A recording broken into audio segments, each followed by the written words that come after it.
or so NCAA basketball programs, and 68 make the tournament. And then another handful make the NIT, and I don't know if they still do the CBI. I watched my fair share of CBI games. That was a tournament that probably doesn't need to exist. But in college basketball, you could see, hey, it was 64 teams. All right. How does this work as a bracket? Oh, the 64-team bracket actually is what made March Madness the greatest postseason in sports. It is. It's the best postseason in sports. It's perfectly timed. It's perfectly set up. You fill out a bracket. You put $5 in the bracket pool. You might win $50. Some of you are maybe a little bit more degenerate when it comes to your game, but it is perfectly set up. And once again, like I talk about with college football, and I know you guys are probably like, Justin's talking about college football again. Yeah. Because if you look at college basketball, and these coaches who live in these bubbles don't realize, well, where's the secret sauce here? Why does everybody seem to care about March Madness when nobody really seems to be caring about our regular season, which they would never ask, but it's the truth. It's because you got a bracket. It's because never, ever, ever in my life would I care about Davidson versus Wisconsin in a 12-5 game in was essentially the top 64-team playoff. But I got a bracket. I got it filled out. I got $50 on the line. Justin, it's the upsets. It's the Cinderella story. Yeah. And you know about the Cinderellas because you fill out a bracket. Everybody, you don't fill them out anymore. You do it all online. You do it on the app. But you fill them out. That's your secret sauce. 64 teams, 3 weekends. Boom. Thursday, Friday, Saturday, Sunday. Let's take a breath. And then we move on. That's why it's the format. It's the way that it is served to you. And then you see college basketball coaches who don't. And by the way, if you are in a power conference and you're a college basketball coach who didn't make the tournament, I got an idea for you. Win some games. But you will hear in about 2 or 3 weeks, whenever Selection Sunday hits, I think it's in 2 weeks. 2 weeks we'll have Selection Sunday, which is kind of nuts, by the way. But we're going to have Selection Sunday, and you are going to hear a bunch of whining and complaining from college basketball coaches who got left out. And the real reason is, well, job kind of depends on making the tournament. Bank account depends on making the tournament. Every coach has NCAA tournament incentives in their contract. And by the way, if they were to add and expand the college basketball field, they're not going to go back and redo those contracts. That takes a lot of lawyers and a lot of work. But you see it every single year. Coaches complain, why don't they expand the tournament? They expanded it from 64 to 68 so that 2 or 3 or 4 more scrub teams can get in. We got to put these bubble teams to let them play. No. How about if you are a team that's like in 5th place in your conference and the season ends and you don't win the conference tournament and you've got about 13 losses on the season, maybe it's time to check in your gear and go home. But we don't do that anymore. But anyways, when you look at what's going on in college basketball, it gives you a mirror of what's going on upcoming in college football. And also when you look at the conference realignment that is happening, like I mentioned, I can kind of see into the future. The future, Justin? Yeah, the future. You are already seeing with, and you might be thinking, Justin, if you're talking about conference realignment, why are you talking about the postseason? That's where this whole thing is headed. If you look at the details of the 14-team playoff that they're proposing, even though they've never played a 12-team one yet, the SEC and the Big Ten are claiming that they need 3 automatic bids per conference. Not the conference champion. No. They need 3. This was the proposal. ESPN published it. 14 teams, 3 automatic bids. So guess what that means? It is power play. The Big Ten and the SEC right now, they've got all the names, they've got all the money, they've got all the power. And they're going to run away with all the money and the power unless, and I know this is funny in the college football world, an alliance can be formed, but it's true. Look at the positioning that's going on with certain teams in the ACC.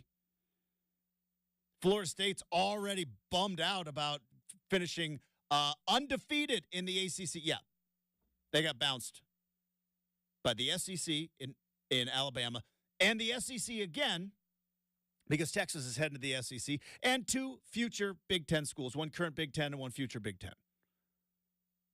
The Big Ten and the SEC are poised, unless somebody else does something about it, those two conferences are poised to essentially take over college football. And why would they? You keep eliminating teams, that's more money coming your way. It's like, hey, we're having a pizza party. We got 12 slices of pizza. Guess what? We're going to stop inviting pizza. That's more pizza for us.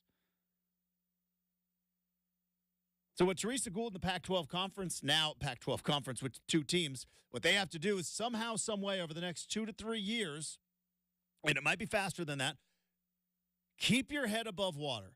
Do not try to rebuild the Pac-12 Conference. Continue playing a Mountain West schedule, and Oregon State and Washington State better win a good chunk of those games.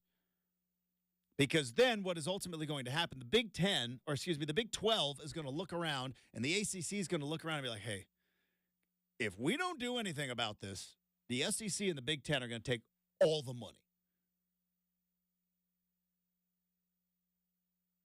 And in my opinion, the Big 10, the Big 12, the ACC, and the Pac-12 with the two programs left are going to find a way to merge. And it's all going to circle back, but it'll be there's a restaurant in my neighborhood. It's like, hey, same great restaurant under new ownership. That's what's ultimately going to happen. You are going to have Oregon State, Washington State, Cal, Stanford, Arizona, Arizona State, Colorado, Utah. They're all going to be the West Coast wing of the Big 12 Conference. Because the Big 12 is going to bring in those two West Coast teams. They're going to bring in and merge with the ACC. Now, all you got to do if you're the Pac-12, keep your head above water until everything else shakes out. All right, we got some big stuff coming up on the show. We're going to talk some NBA in Round Ball Rock. I got some thoughts again on what is going on with Russell Wilson. Will he be a starting quarterback? I know it's been but now the New York Giants are potentially in the biz for Russell Wilson, so we might dive into that. Blazers and the city come to an agreement to have another discussion to maybe have an agreement in the summer. But what could that mean for the Rose Quarter? But before we do that, it is the end of the week. And at the end of the week, we have a tradition on this program, even though Michael Shacker does not drink coffee. Those of us who participate upgrade our caffeinated beverage each and every Friday because why? Well, we've worked hard all week, and we have earned it. And it's time to treat yourself here on Fancy Coffee Friday. Let's go.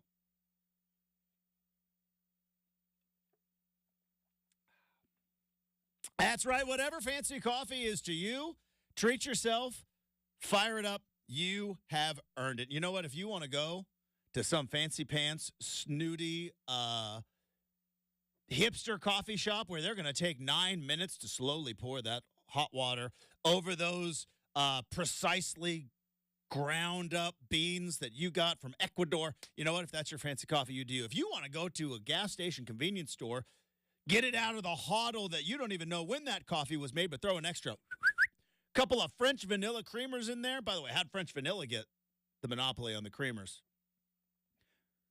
Or maybe throw in some hazelnut. Maybe you have a mix and match flavor profile that, you know what, nobody else can appreciate but you. You do you. You want to go to a big Seattle coffee conglomerate like I did and get a ridiculously large amount of caffeine and sugar? You do you. Why? Because we will not order shame.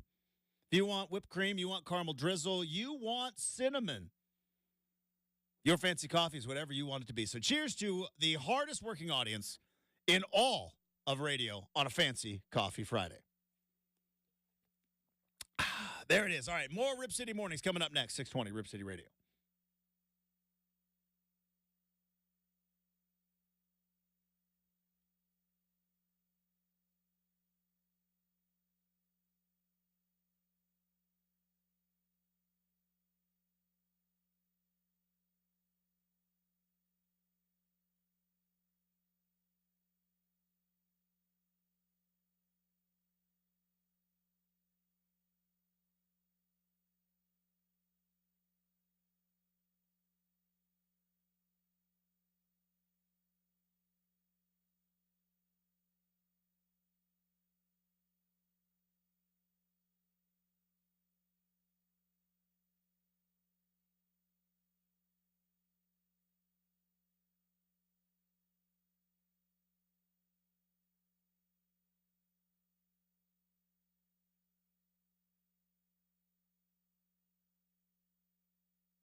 I mean, other than college football, I can't. Shacker, you got to pull this down. I'm sorry, I can't talk with Fred Durst just horribly singing in my ears. So yeah, we are right in the midst of quarterback season, and I've said it over and over and over again.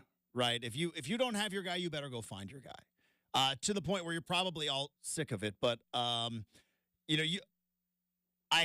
touched on it a little bit yesterday, but the grades came out for NFL franchises, right? The NFLPA did their annual survey, which was asking, I think it was around 1,700 active NFL players to grade out the organization that they play for, which is interesting. But it's all anonymous. Right, it's all anonymous, and the Players Association came out with it, and the grades came out second to last. And by the way, this is head coach, this is strength and conditioning, the food that's in the facilities, the locker room, the way that the family is treated, all of that stuff is all graded, and then they come together with a composite grade. The last place team, not surprising, is the Washington Commanders. Now, Washington Commanders were owned by a scumbag for a good couple of decades. They now have new ownership and maybe potentially changing some of the things around the culture there in D.C. The surprising thing of this whole process is who's second to last? Second to last, Kansas City Chiefs. That's right, Kansas City Chiefs, second to last in terms of facilities, lock. And by the way, some of these things are very petty. Like the Chiefs listed their locker room as an F because they didn't get it renovated, and the Chiefs were like, you guys keep playing and hosting the AFC title game. That doesn't give us an awful lot of time between, February, when the AFC title game is now, or the end of January, to renovate an entire locker room.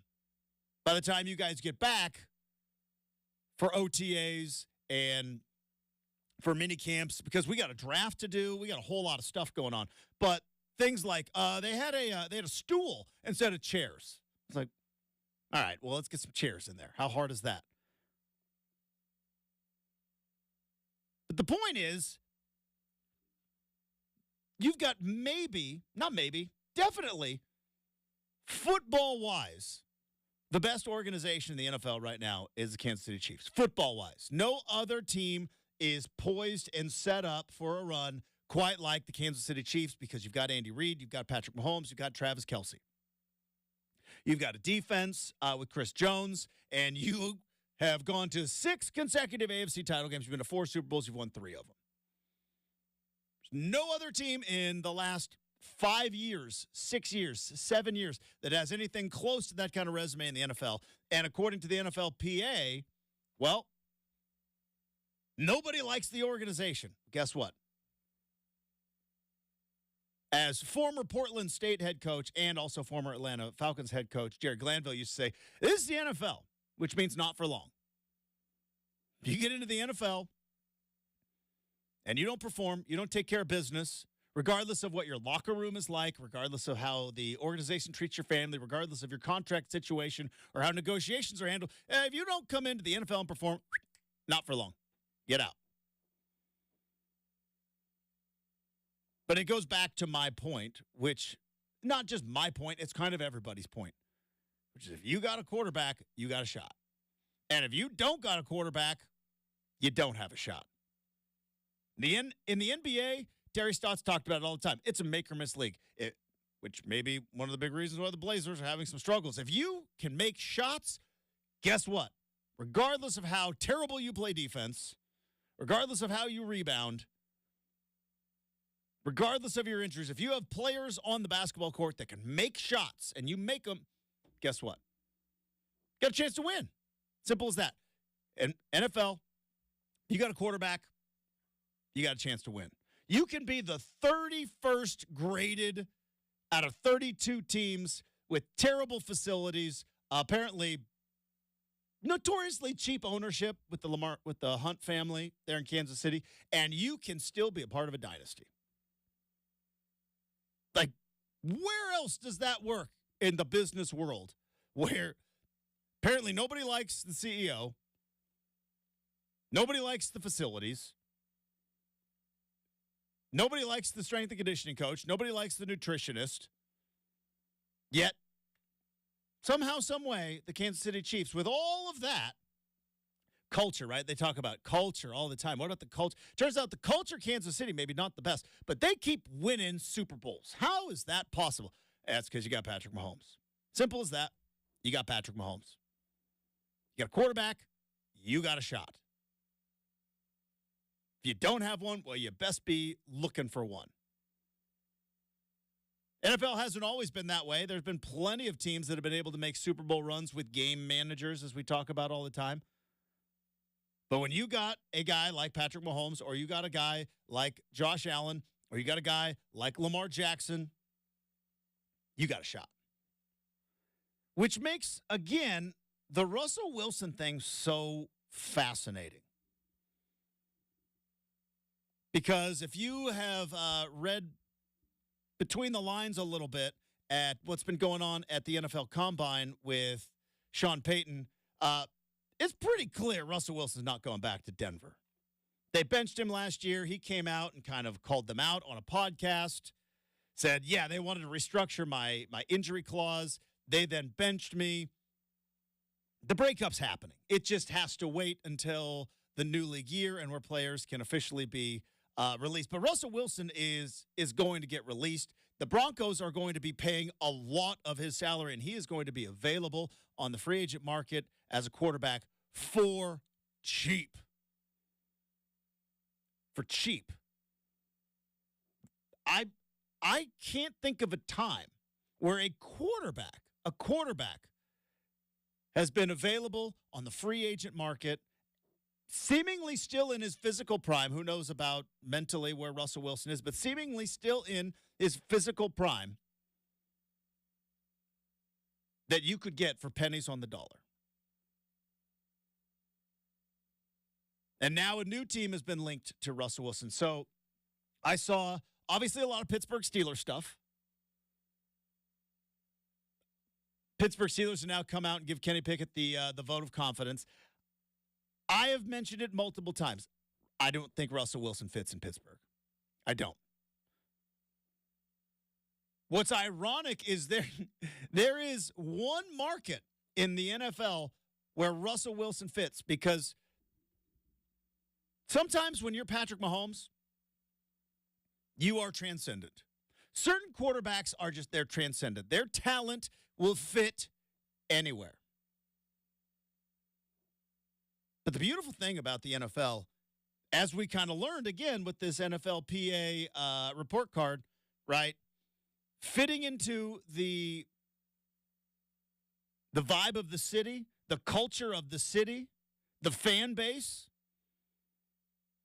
coaching style, how things are handled in the building. Sometimes it's just oil and water. Sometimes you just get a quarterback, and I think that's what happened in Denver. Russell Wilson is a unique quarterback flower that has to find the perfect fit. And if you find the perfect fit for a guy like Russ, he's going to thrive. Not going to say he's going to win the 2 of the next 5 Super Bowls like he talked about on that podcast, but if you find the right spot for Russell Wilson, this is still a dude that just a couple of years ago was in the MVP discussion. I remember having serious, remember 3 years ago, I was like, isn't it crazy? Russell Wilson's never received an MVP vote. When he was sitting there at the Super Bowl, as Patrick Mahomes was losing to Tom Brady, but he won, Russell Wilson won the Man of the Year 3 years ago, sitting there with the commissioner. And then that's when this whole thing with the Seahawks started rolling downhill. The whole thing with the Seahawks started rolling downhill is like Russell Wilson is watching Tom Brady achieve legendary status, and in Russell's mind, and I don't know, but I'm guessing. In Russell's mind, is like, I am Aaron Rodgers. I am Tom Brady. I'm Peyton. I'm all these guys. And I'm sitting here next to the commissioner watching the Super Bowl. Seahawks are holding me back. That's when the list, the Ross Geller friends list, which is, I don't want to leave Seattle. I want to be a Seahawk forever. But if I ever did, here's the 4 teams I would like to play for. Then things got more and more testy, and the divide between Russ's Team 3 and the Seahawks just got too big. So finally it was like, all right. But and I don't know if it's actual irony or not. Sometimes people use the term irony a little bit too often, like the entire song Ironic by Alanis Morissette, which is a banger. But it's not irony. It's misfortune, right? It's rain on your wedding day. That's not irony. That's misfortune. I learned that because my mom's an English teacher. Much like the grammar police, nobody likes that when you point out that ironic isn't things that are actually ironic. But it is a bit ironic that in the NFL world, with certain quarterback, fit means everything. Some quarterbacks, they don't. I don't believe towards the tail end of his career, Aaron Rodgers fit personality-wise with Green Bay. Guess what? He was too good. He's no doubt, 4-time MVP, Hall of Famer. Fit doesn't matter for guys like Aaron Rodgers. But certain other guys, it does matter. Jared Goff didn't fit in L.A. Didn't fit. He fits in Detroit. That one worked out. Certain guys don't fit certain places. They fit elsewhere. Here's what's kind of ironic, because everybody's going to be looking around like, where could Russell Wilson go, right? There's a handful of teams that need a quarterback, and if they could get Russell cheap, I think a lot of coaches that would look back at the old film and go like, boy, I still think there's something there. But ironically, the best place for Russell Wilson to fit in is the team that he abandoned. Because the city of Seattle would say, you know what, Russ? Do your weird, corny Instagram stuff. Do your odd transition from a guy that used to wear Hawaiian shirts and dad jeans to where Sierra has you wearing sunglasses and gold chains inside. Do all that. We don't care. Show up, play hard on third down, do your Russell Wilson magic. The irony is that's the place he broke up with. So now I'm seeing there's the Pittsburgh part of it. He doesn't fit in Pittsburgh. The superstar diva stuff doesn't work in Pittsburgh. Now, it may work in New York. He's not going to be Aaron Rodgers' backup. But it is interesting, NFL analyst Bucky Brooks threw out the idea, what about the New York Giants? Could the New York Giants maybe be kicking the tires on Russell Wilson? Now, Aaron Rodgers is going to be coming back next year, and Aaron Rodgers is going to be getting all the pub. So that might ease some of that New York media stuff. But I'll tell you what. You might think, hey, Russell Wilson, the New York media is going to chew him up and spit him out. If there's a place where I think Russ might be able to thrive media-wise, it's New York. Because it's all, Tupac said it, all eyes on me. All eyes on Russ. Now, obviously, there's going to be a lot of Aaron Rodgers stuff going on there, but it's going to be a lot of cameras and a lot of microphones, and Russell Wilson loves all that stuff.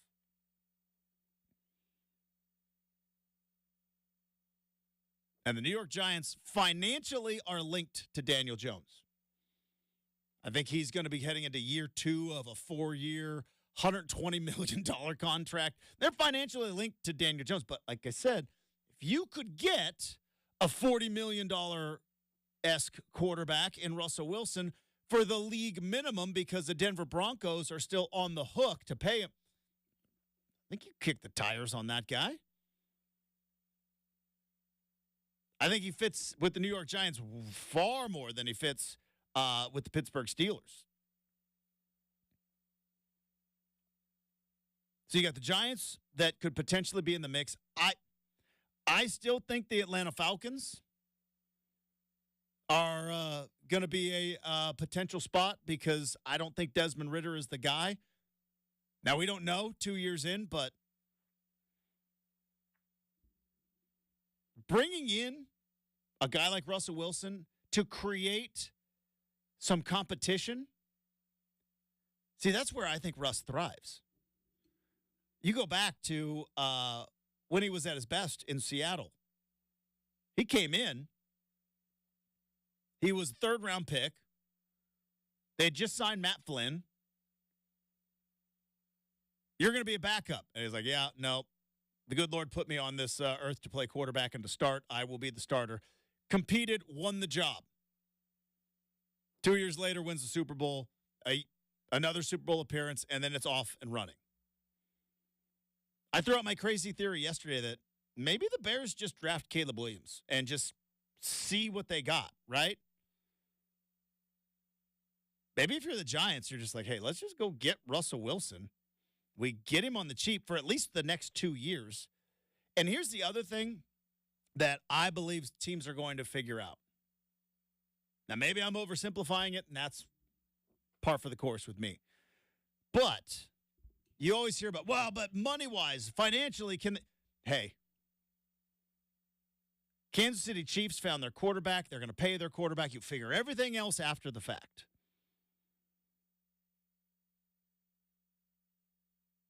You find your guy, you pay your guy, you figure everything else after that. You can moneyball the rest of it as long as you have got a special player taking snaps and calling the plays.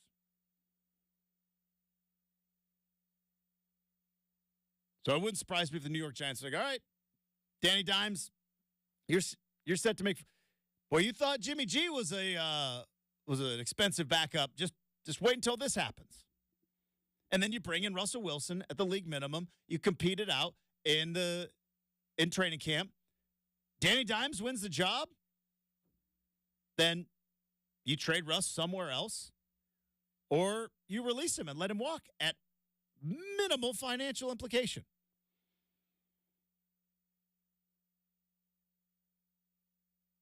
The Russell Wilson thing over the next couple of weeks is going to be massively fascinating for me. Because I remember I covered the dude in Seattle. I was like, that is a franchise. He's still the best player in Seahawks history. And he's going to be an unrestricted free agent. Still kind of in his physical prime. All right, coming up, we've got some NBA news and notes. Battle between potential rookies of the year with Wemby and Chet last night. Other things going on around the league. So that's going to be wrapping up hour number one. But before we get to that, I do want to tell you about Oregon's roofing, siding, windows, and bath experts. Of course, I'm talking about DeBella, and they can help you save money in 2024. That's right. Updating your roof with solar shingles could potentially pay for that roof, not only with savings to your energy bill, but with federal or state incentives. Contact DeBella for all.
7-foot dudes that are going to be doing unbelievable things, running the floor, shooting threes, driving the lane. And if you watched any part of that game last night, now I watched the highlights because it's what I do at night, but I was watching the highlight. It's clear that these two dudes knew, hey, this is a big-time moment. This is a big-time opportunity. We may have a budding, skinny, 7-foot-plus rivalry in the NBA for the foreseeable future. But Wemby gets the nod last night. Unless something catastrophic, and I knock on wood because I don't root for injuries, but unless something catastrophic happens, Wembanyama's winning Rookie of the Year. Other news and notes from last night. The Bucks continue their winning ways. A couple of games against the Hornets will do that. But they've won 4 in a row. Giannis ended up with 24 and 10. Paolo Banchero takes down the Jazz. 29 points for Paolo, 115-107. And let's see. And then obviously the big game in New York. Knicks dealing with some injuries, but the Warriors are the team, again, when you look at the standings and when you look at kind of the scary teams, Golden State's still sitting there in 10th. They're still trying to crawl their way back from the hole they dug themselves into earlier in the year. But as a 10 seed, and maybe the Lakers will fall, maybe a couple of other teams, maybe the Mavericks will kind of fall apart. But you look at the last team anyone is going to want to play. Like, they've lost two times in their last 13 games. They're like 11-2 in their last 13 games, with wins in New York, win against the Lakers, win in Indianapolis, win in Philly. The Warriors aren't going to die. All right, there you go. There's Round Ball Rock, NBA news and notes. We have got Travis Demers coming up in hour number 2. We got a Hot Take Friday coming up in hour number 2. All sorts of fun stuff next. 620 Rip City Radio.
It is 7 a.m. on a Friday morning. Justin Myers with you. Blazers back in action tonight. They'll be taking on the Memphis Grizzlies, 5 o'clock tip time from the FedEx Forum. DeAndre Ayton listed as doubtful with a sprained right hand. Spurs and Thunder last night in a battle between potential rookies of the year saw the Spurs get the victory 138-118 over Oklahoma City. Wemby goes for 28, 13 boards, and 7 assists. Chet Holmgren ends the game with 23 points. And Caitlin Clark announced on social media yesterday that she will be finishing her college career and will be coming back for, or will not be coming back for a 5th season via the COVID-19 waiver. And the Pac-12 introduced a new conference commissioner. Teresa Gould said the most important part of her job will be helping the remaining 2 schools, Oregon State and Washington State, position themselves for the future. Coming up in 20 minutes, your voice of the Blazers, Travis Demers, joins the show, but Hour 2 starts right now on 620 Rip City Radio.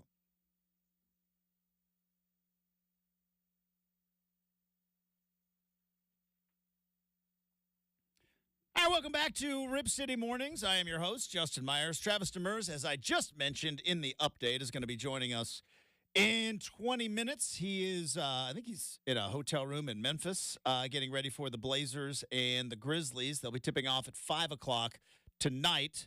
So we'll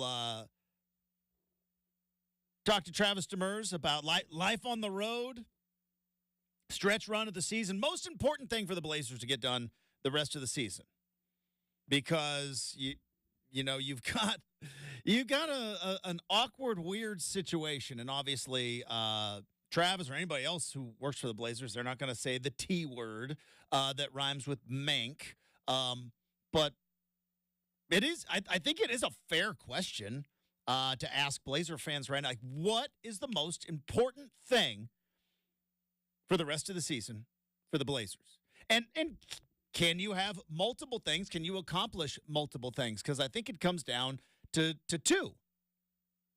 It's either A, the most important thing for the Blazers moving forward in the future is to get as many ping pong balls as possible. Like right now, they're in it. They're in the mix. I don't know what the percentage is, but the ping pong balls bounce funny sometimes. But is that the most important thing moving forward? Or is the most important thing getting healthy? Because we've heard all season long, right? The most important thing is development. Well, isn't it that old Steve Ballmer clip? Developers. Like, that's how I feel when getting on Blazer Twitter. It is all about Well, Scoot hasn't played since the All-Star break when he aggravated his adductor, which I learned is a fancy word for hip, or the muscle around the hip. Shaedon underwent core surgery.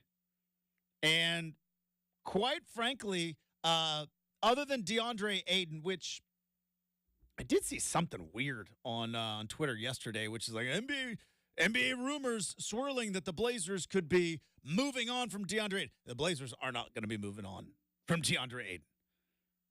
He's their best player. He is this team's best player.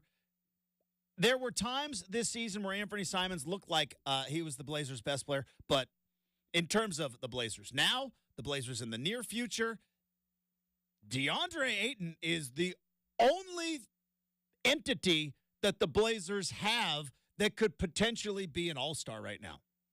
He's it.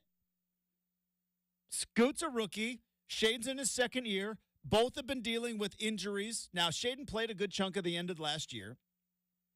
And when Shaedon goes off, he is really fun to watch. But there has been a lack of consistency due to injuries.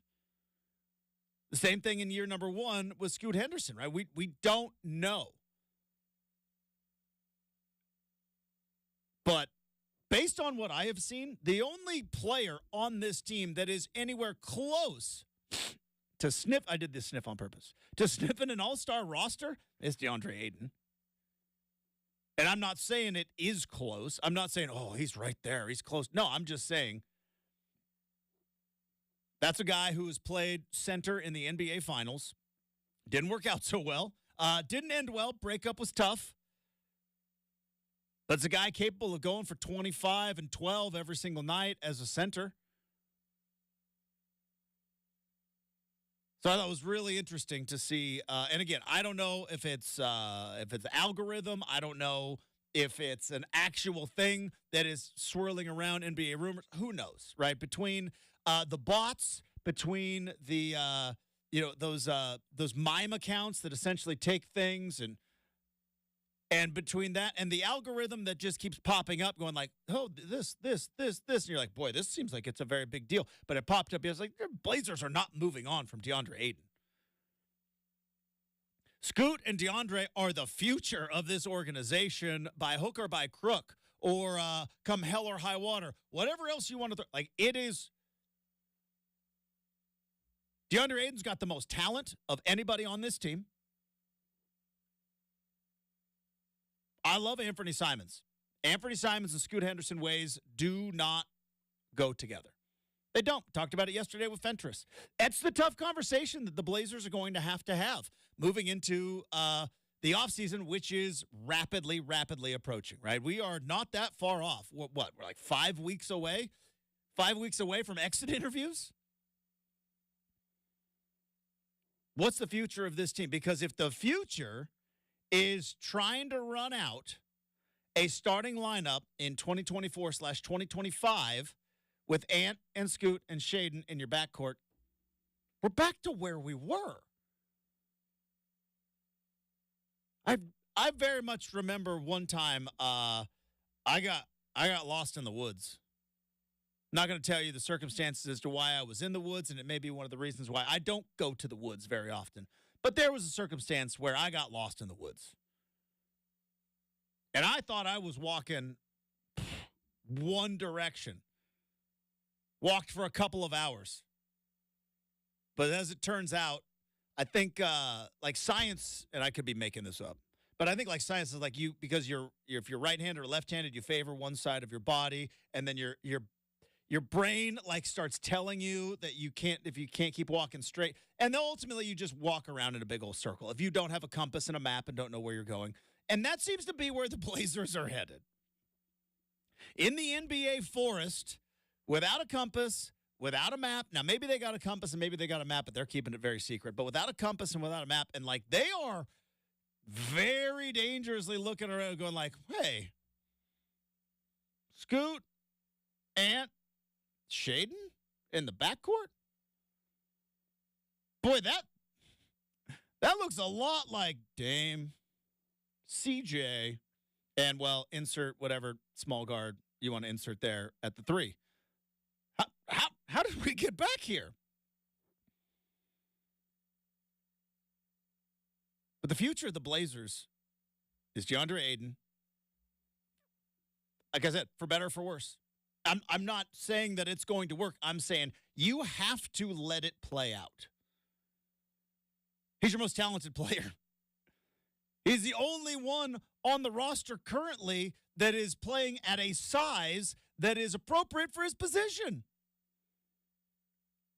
Because everybody else is playing undersized roles. Jeremy Grant, not big enough to play the 4. Shaedon Sharpe, not big enough to play the 3. Ant and Scoot play the same position. And I know that basketball is positionless in some places, and some teams are able to figure out, it's like, hey, just put as much talent on the floor, and we'll figure out the positions, and we'll figure out the off. We'll figure that all out later. It's like, Ant and Scoot played the same position. I know it's the big hush. We don't talk about that with the Blazers, but like I said, here's the question moving forward. Most important thing for this organization. What is the most important thing? What can they accomplish? You got to win little victories in life, right? You got to set realistic goals. You got to find a couple of wins, even if they are not in the win-loss column. But you can't just float your way through to the end of the season.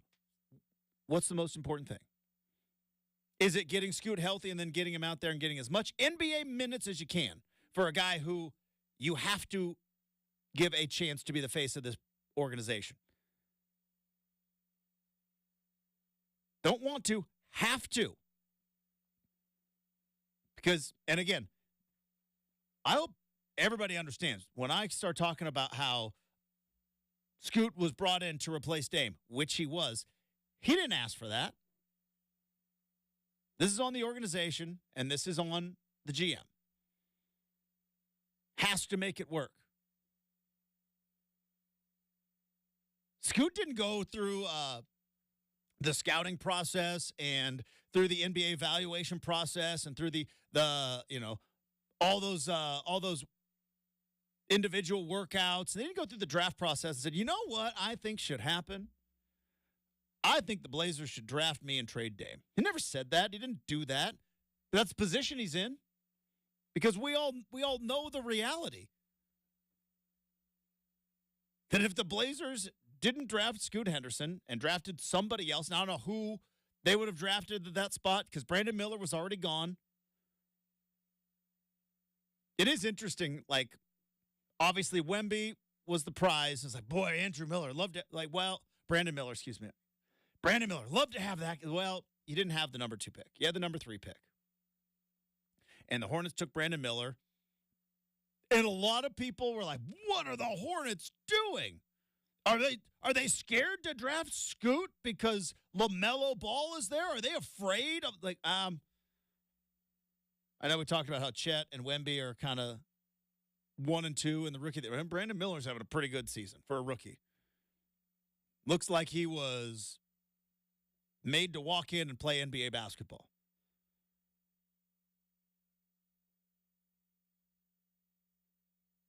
But you and I and everybody else know the Blazers trade Scoot at the end of the night on draft day last summer and add help. Damian Lillard's still on this team. Now, maybe that's not what the organization wanted, but Scoot was brought in to replace Damian Lillard. You have to figure out a way for him to shine. He's not going to shine with Anthony Simons in the backcourt. Just not.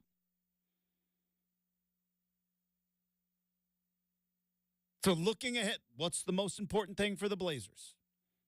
Is it losing games? Is it getting ping pong balls? Is it getting set up for the 2024 draft and kind of doing this whole thing? We've done it twice now. Is it time to do it all over again? Only this time not trying to appease Damian Lillard because he's gone.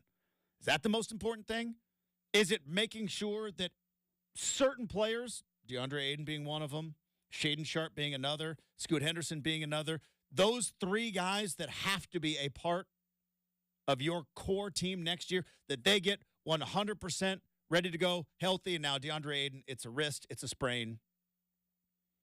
But the nagging injuries from Shaedon and from Scoot, getting them healthy, is that the most important thing? Or is it, in fact, the development of younger players?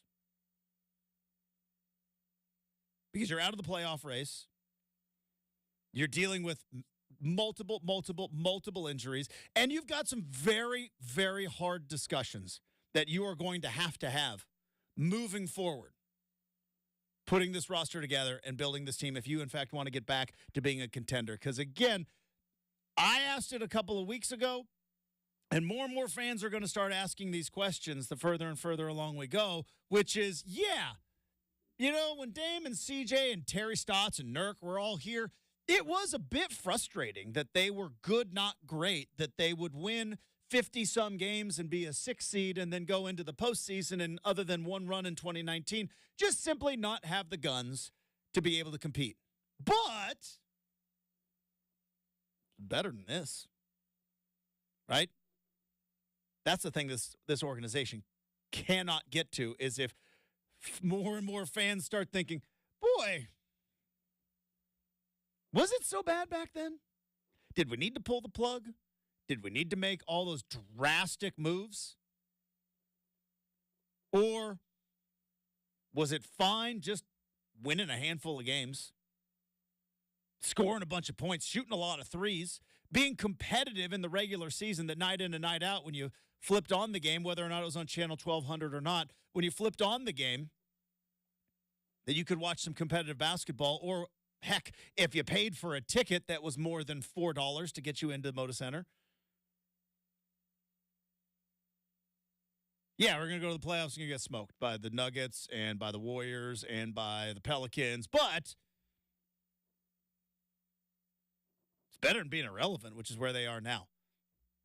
Most important thing for the Blazers heading into this last month of the season. We'll talk to Travis Demers about that. Plus, we'll get his hot takes on all sorts of other stuff. That's going to be next here on 620 Rip City Radio.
All right, Blazers back in action. They'll be taking on the Memphis Grizzlies tonight. Tip time is set for 5 o'clock, even though J.J. Redick might need to realize they're not going to start actually playing basketball at 5 o'clock our time. It's gonna take a little bit. They got some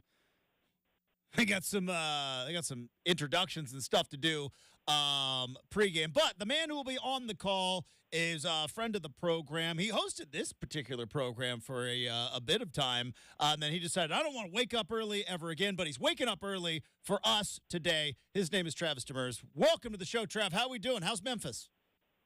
Well, I mean, it's not as early because, I'm in the central time zone right now. So, I mean, I get, it's not the same. But no, Memphis is fine. We got here yesterday evening. We had, we get one of those sponsor dinners last night with our friends at Coca-Cola. So we did that.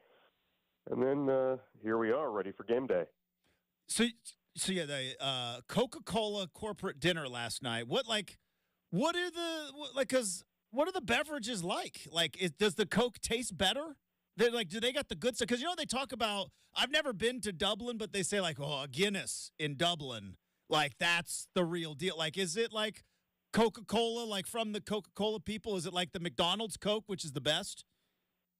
No. Oh. We just went to a restaurant, man. Right. It's a pretty good restaurant. It's actually an Italian restaurant, which I was not expecting in Memphis, but it was pretty good. So the Coca-Cola tasted just fine. Well, it's weird down in this, and I love the South. I do. I am a big fan of the South. I love the politeness. I love the just random strangers asking you how you're doing and actually seeming to care. I love the South, but the whole we call it everything a Coke. Everything Coke. That's weird to me. Now you grew up on the East Coast. Did you guys call it a pop? Or did you call it no. a soda? Because we're West Coast. We did soda. What did you call it? So I called it soda. Okay. But if you go a little, farther north of where I'm from, then they called it pop. But then, so I lived in Orlando for a little while, and some people called it pop, some people called it soda, some people called it Coke. It was all over the place. It was weird. But where I'm from, it was always soda. And I always thought pop was something from the 1950s until I heard people say it. What? What is this? It's soda. What are you talking about, pop? Yeah, well, because my in-laws, my wife's family, they are from Chicago, and it's not only pop, Travis, it's pap. It's the Chicago pap. Oh yes, it is. Yeah. All right. My in-laws are from Georgia. Oh. So my mother-in-law is a sweet Southern lady from Georgia, and they are all about Southern hospitality. They're good people. So they get themselves a good Coke and some sweet tea. Yeah, oh exactly, man, it's the best. Exactly. All right, let's talk about this real quick because the Section 113 podcast, you threw this out there on Twitter, and I talked about it last segment. There's X amount of games left, right? There's about a month and some change left in the regular season, middle part of April, and clearly, 44 days for this county. Definitely not me, definitely not you either. But you live in the moment, Trav. But there is still things that can be accomplished. So my question to you is, with regard to the Blazers, we know the situation, we know the injuries, we know the wins and losses, we know the rebuilding, we know the scenario. What's the most important thing for this team down the stretch run to get done? Is it playing time for Scoot once he gets healthy? Is it what is it, getting this entire roster as healthy as possible? What's the most important thing for this team down the stretch? I think it's playing time for Scoot and Shaedon, right? But that's obviously not happening right now. But not all playing time is created equal, and that's part of the thing here is that, when you put, if Anthony Simons is trying to play off the ball, which he and Chauncey Billups have talked about, and he's playing off the ball with Scoot Henderson, great. That's something that they're working on for the future. But if he's playing off the ball with, somebody else in Ashton Hagans or Delano Banton, that's not the same, because when he's out there, he's not going to be playing off the ball with those guys. So those minutes aren't created equal. When Scoot Henderson is out there with Anthony Simons, with DeAndre Ayton, with Jeremy Grant, those are important minutes because those guys need to learn how to to play together. I mean, you look at the minutes that they've all played, and I saw somebody post this on Twitter last night that the lineup of Ant, Scoot, Jeremy, DeAndre Ayton, and I forget somebody else. They played a total of like 6 minutes together the whole season. Because the injuries have been insane. Every time somebody comes back, somebody else goes down. So the minutes of Scoot, and hopefully Shaedon comes back for a few games at the end of the season, you want to see those guys take a big leap next year. And of all of the things that could happen with this team, I think that's the most important, is both of those guys taking a big leap for Scoot from year 1 to year 2, a bigger leap from Shaedon from year 2 to year 3. That's what's going to fast track this rebuild. And that can't happen when those guys aren't on the floor. Travis Demers, the voice of your Portland Trailblazers, joining us here on 620 Rip City Radio. All right, let's talk about DeAndre Ayton because Travis, he had the knee injury, and then there was the ice storm stuff, and then some people had a little fun not understanding what Portland is like when it's under a sheet of ice, but that's neither here nor there. We've moved past it. We're dealing with an atmospheric river right now. You got out just in time before the floods started happening, but DeAndre's been playing as well as anybody, and I mean, I said when they made the move and they brought him, I was like, this is a great move for the Blazers. It's a good gamble, right? Because you didn't know kind of what kind of guy you were getting, but you knew you had a lot of physical ability. You had a lot of potential, and really down this last stretch up until unfortunately he hurt his. Like he's been playing as well as anybody for the Blazers, and I think that's another good sign. I'm trying to find positives and looking for good signs into the future. How is it from the inside? How are the vibes with regard to like DeAndre Ayton? Is he happy? Is he pumped to be playing? Because obviously the situation of going from Phoenix to Portland and the outcomes are very, very different. But he seems to, up until the injury, have been kind of taking it in stride and playing really good basketball. What's interesting about DeAndre is that he's a big, lovable dude, and his teammates love him. He might be the most popular guy on the team with his teammates, man. They love him. So any idea that, he was causing issues in the locker room, they're just not true, because his teammates absolutely love him, man. And when he is in a good mood, he's a great guy to be around. And there's been a lot of that lately. And, his mid-range jumper has been almost automatic lately. His ability to rebound, he's getting 4 offensive rebounds a night. And it's not just the fact that his stats are what they are. When he's on the floor, he deters guys from getting in the lane. He opens the floor up for his teammates. So you take him off the floor, and now you have one less player out there who can do something. And it was really the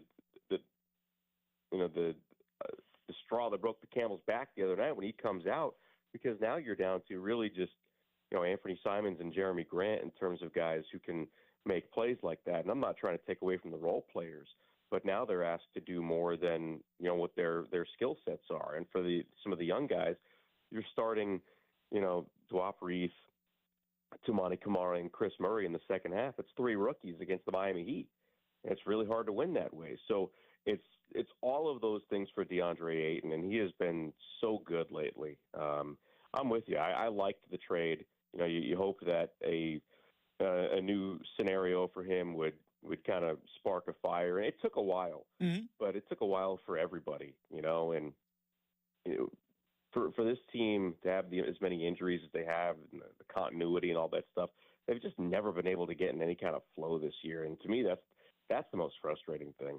Travis Demers joining us from Memphis. I'm sure a very nice hotel room. He's got the Blazers and the Grizzlies. It's fine. It's fine? All right, it's fine. It's fine. Are you at the Pyramid? Are you at the big, like, I know they got hotel rooms at the Pyramid. I don't want to blow up your spot, but, like, you guys didn't get the Pyramid? No, so I'm as you know, I'm not allowed to say where we're at. I got you. The hotel in Minnesota is nicer, so I'm glad that we have the off day in Minnesota. Gotcha. All right. So Travis Demers is going to be calling Blazers, Grizzlies tonight. Now, Travis, I know you're a play-by-play man. You're a broadcaster, but I think also in your heart of hearts, you love a good hot take. You love a good debate. You love a good sports Absolutely. talk back and forth. Let's fire it up. I don't know if you have heard Do it. the rumors. I don't even know if it's really rumors or if it's fake rumors, but it's gonna be fun regardless. Bucky Brooks, I don't know if you know who he is, NBA or NFL network analyst. Mm-hmm. He says Russell Wilson to the Giants, your G-man. Now, I'm happy that the Russell Wilson to my Steelers rumors are finally starting to die because I don't want that to happen. Thoughts on Russell Wilson to the Giants? I'm going to be honest, man. This is the first I'm hearing of it. Okay. Off the cuff? Yeah.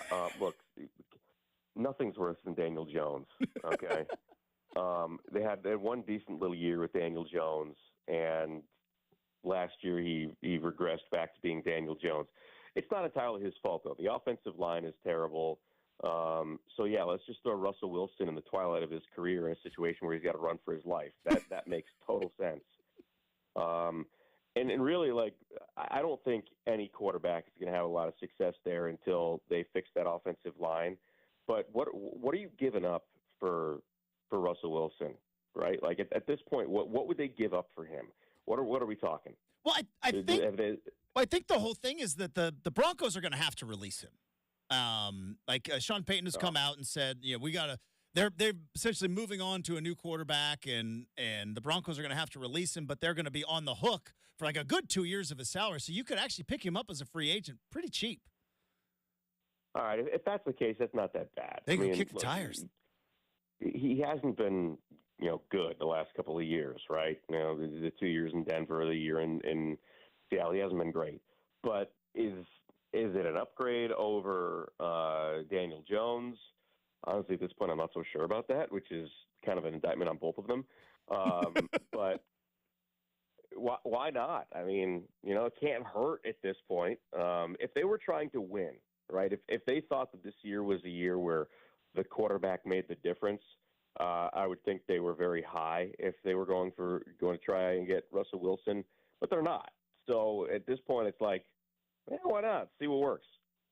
Travis Demers, your play-by-play voice of the Portland Trailblazers, joining us here on 620 Rip City Radio. So NBA news and notes. I know officiating has kind of come under fire as of late. You saw the Pistons are fired up. Well, here's why I'm curious to get your thoughts. I say, look, I don't believe this is an officiating problem they have in the NBA, Travis. I think it's a technology problem, right? When there were like 3 camera angles and standard definition TVs, you're like, oh, they probably got that one right. And now that we've got 57 different angles, we get to watch it all in super slow-mo. Some things are reviewable, some things aren't. But you have a chance, and I know not every place has you down there close, but you have a chance to watch in real time these NBA officials work. Do you think there's an NBA officiating problem, or is this a technology problem? Well, so here's the thing with that, Justin, and I have been critical of officiating. Anybody who listens to our broadcasts know that. I've tried to tone it down a little bit because it's not great radio when the play-by-play guy is complaining about officiating. So I've tried to tone that down a little bit. Earlier this year, Monty McCutcheon, who's the head of officials, I had a number of conversations with him about some fouls earlier this year.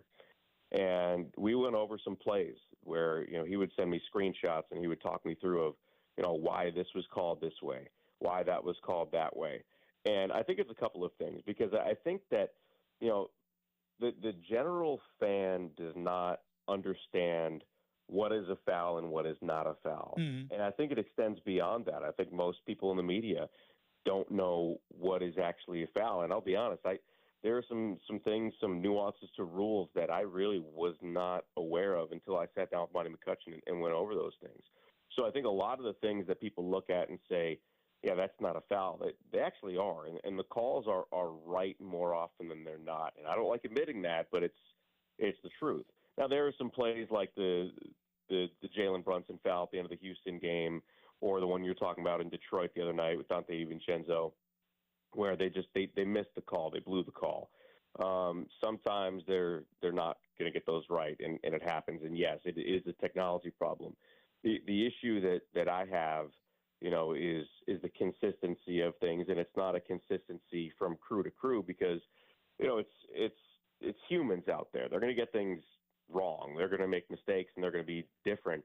But within the game, things aren't always consistent, and then there's just kind of a lack of transparency. The 2-minute report, what does that do other than just piss people off?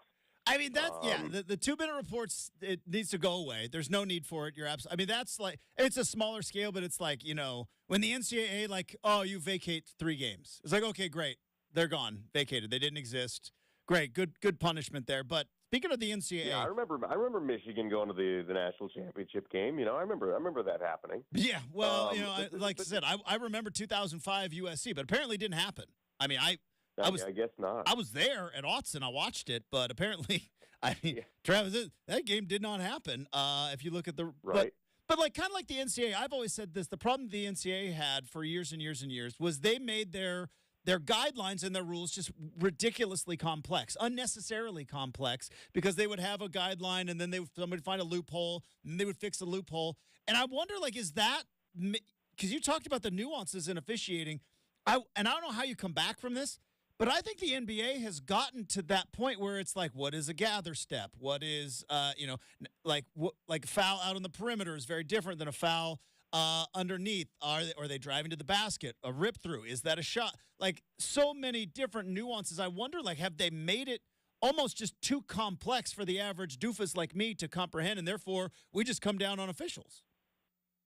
I think so. I think there is an element of that, and the play that gets talked about a lot, and this has been a lot, on social media a lot, is when an offensive player drives, and they're on like the low post, a guard, and they initiate the contact with the defensive player, and then the defensive player gets called for the foul, and people get frustrated. Why is that a foul?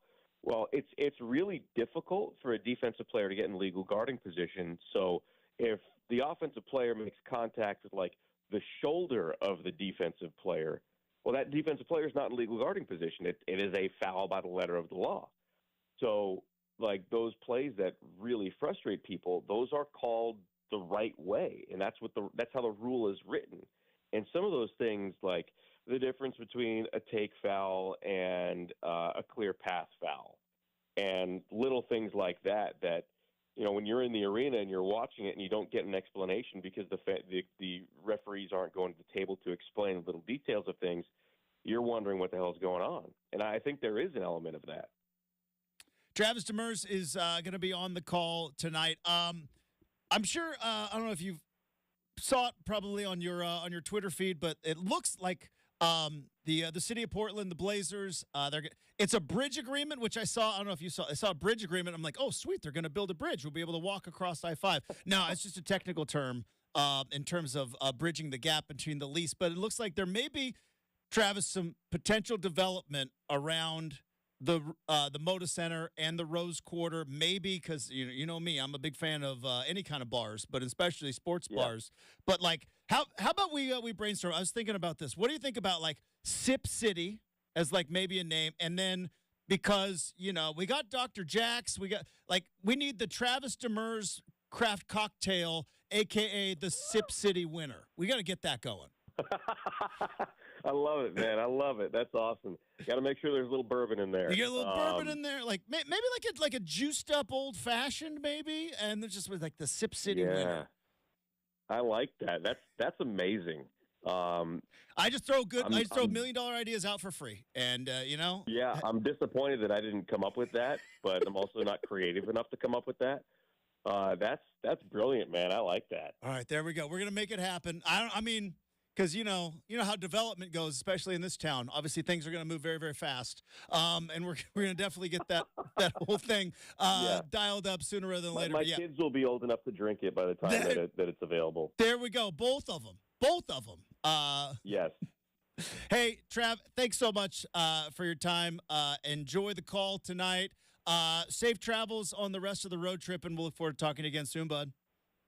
Always, man. Thanks for having me. Appreciate you. There you go. Travis Demers of your Portland Trail Blazers. We have got the, what do we got? Oh, it's a Hot Take Friday to wrap up hour number 2 next, 620 Rip City Radio.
All right, time to wrap up hour number one.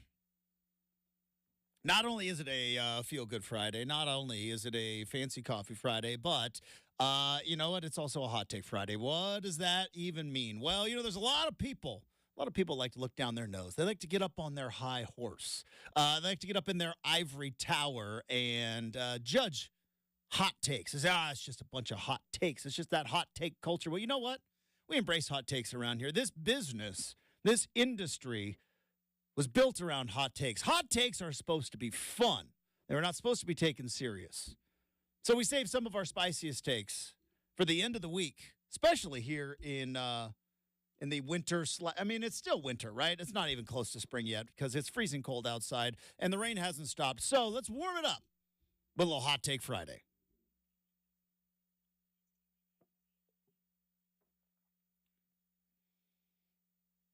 All right, sports hot take. We need to stop caring about records.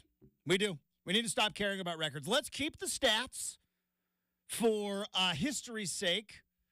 Let's keep the record books so that future generations can look back and go, that was interesting. But we need to stop worrying so much about records. Records used to be an important thing. Records, not just sports, but all the records used to be a very important thing. Every one of us in about third or fourth grade used to go to the library, and it was a race. It was an absolute race to the Guinness World Records book. The Guinness Book of World Records. Guinness World Records book. The Guinness Book of World Records. It was because it was the coolest thing to have in the library. We're like, hey, who is the tallest dude in the world? Who's the longest fingernails in the world? Who has shot the most free throws in 24 hours? All that stuff. Guinness Book of World Records was awesome. But the internet has changed all that, especially with regard to sports. We used to hold records sacred. But we only held a couple of them sacred, and they were only because they were the easy numbers to remember. Sports has changed so much in our world. The way we view statistics, the way we analyze statistics, we've created analytics. And with all of that changing, we need to stop caring about records.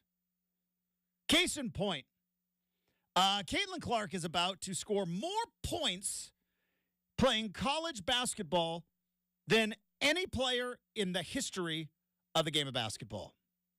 Men's or women's at the Division I level. Caitlin Clark is 17 points away from Pete Maravich's NCAA all-time scorer. And there are some people upset. How many games did it take her? She's got 3-pointers. We need to stop. We need to pump the brakes a little bit. Because this is my question, and this argument goes all the way back, believe it or not, this argument goes all the way back to Babe Ruth and Roger Maris. Do you remember the asterisk? The asterisk in the Roger Maris home runs in a single season when he broke Babe Ruth's record, and then they put an asterisk in there because Babe Ruth did it in less games. And then Roger Maris said, well, yeah, but, Babe Ruth didn't play night games. Babe Ruth didn't travel to the West Coast, and everybody got all up in arms. By the way, also, nobody mentioned that Babe Ruth didn't have to play against anybody other than white baseball players. There's that one, too. And then there's the steroid era, the dead ball era. It's like, yeah. The sport has changed so much. There is no possible way to even compare the numbers other than in fun. Hey, can you believe that? Babe Ruth didn't play against African-American baseball players and didn't have to travel to the West Coast. Roger Maris had the protection of Mickey Mantle in the lineup for a good chunk of time. Yeah, steroids aided the game, but also a lot of those home runs that were hit in the steroid era were hit off pitchers also using steroids. Records are supposed to be fun, and the argument about records is pure silliness because, case in point, Caitlin Clark, we shouldn't even recognize her accomplishment because Pete Maravich did it in 3 years and did it with no 3-pointers. Okay, what do you want her to do? What do you want her to do? All right, fine. We have a three-point line, but I would like this all-time scoring record. Pete Maravich didn't have a three-point line, so I'm just going to shoot mid-range jumpers my entire career. It's the game changed. The games change, the games evolve, and statistics evolve. NFL records are completely out the window. Touchdowns, they pass way more now. There's an extra game. The way we call games are different. Penalties are different. Coaching is different. Analytics and going for it on fourth down are different. It changes everything in the record books.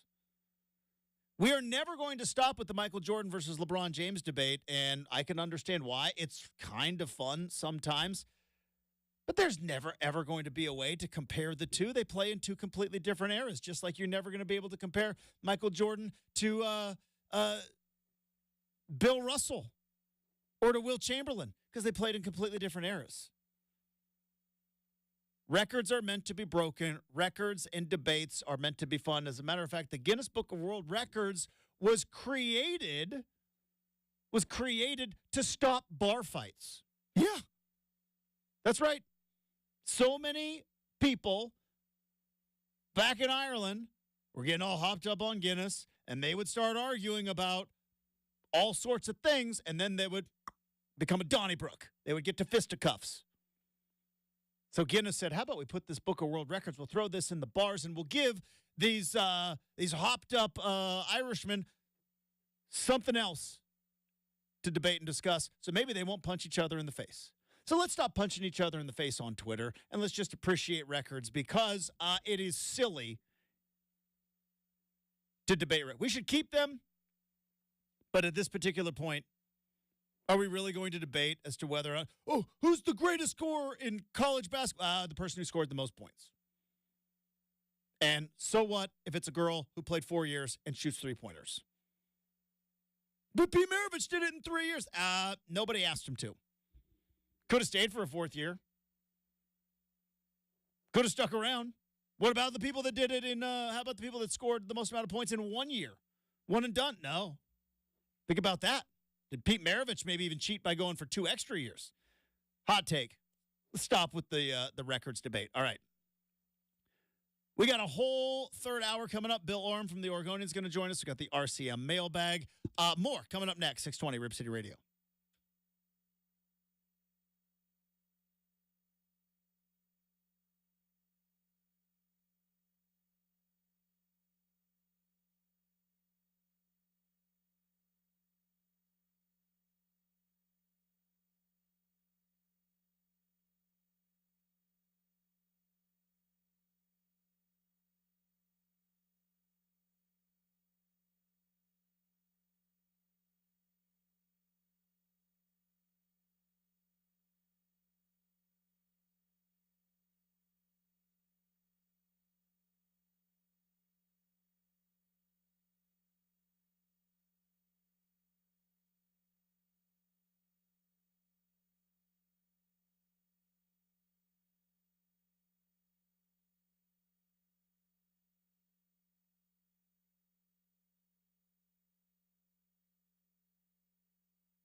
It is 8 a.m. on a Friday morning. Justin Myers with you. The Portland Trailblazers back in action tonight. They'll be taking on the Memphis Grizzlies. Tip time is at 5 o'clock from the FedEx Forum. Scoot Henderson, Malcolm Brogdon, Shaedon Sharpe, obviously all ruled out. DeAndre Ayton listed as doubtful for tonight's game. Spurs beat the Thunder 138-118 last night in a battle of Rookie of the Year candidates. Victor Wembanyama goes for 28 points, 13 boards, and 7 assists. Chet Holmgren finished with 23 points. Caitlin Clark announced on social media yesterday that she will be finishing her college career this year and will not be coming back for a fifth season via the COVID-19 waiver. And the Pac-12's newest commissioner, Teresa Gould, says the most important part of her job is to help the two remaining schools, Oregon State and Washington State, position themselves for the future. Our future has Bill Oram joining us in 20 minutes, an RCM mailbag, and a full third hour. Rip City Morning starts right now on 620 Rip City Radio.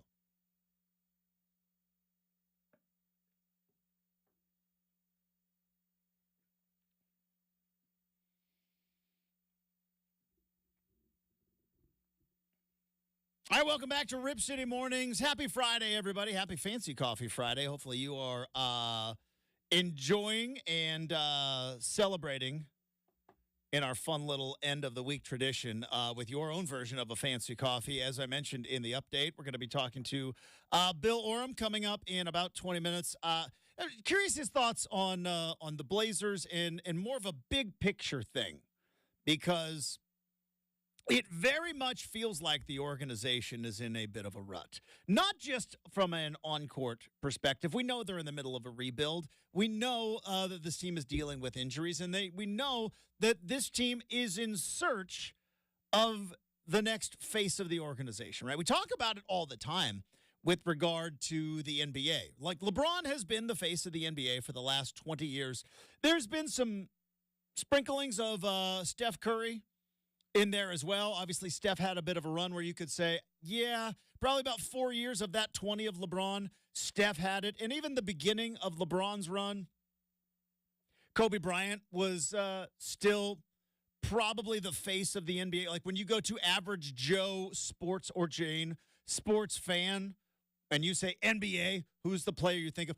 It's still LeBron James, which is amazing. It's been for 20. But there will be a time in the near future where LeBron James will start making really bad movies, because that's what's going to happen next. And he's not going to be playing basketball anymore. And someone else will take over as the face of the league. And I was thinking about this with the Blazers, because we had for years and years and years, Damian Lillard was the face of the organization.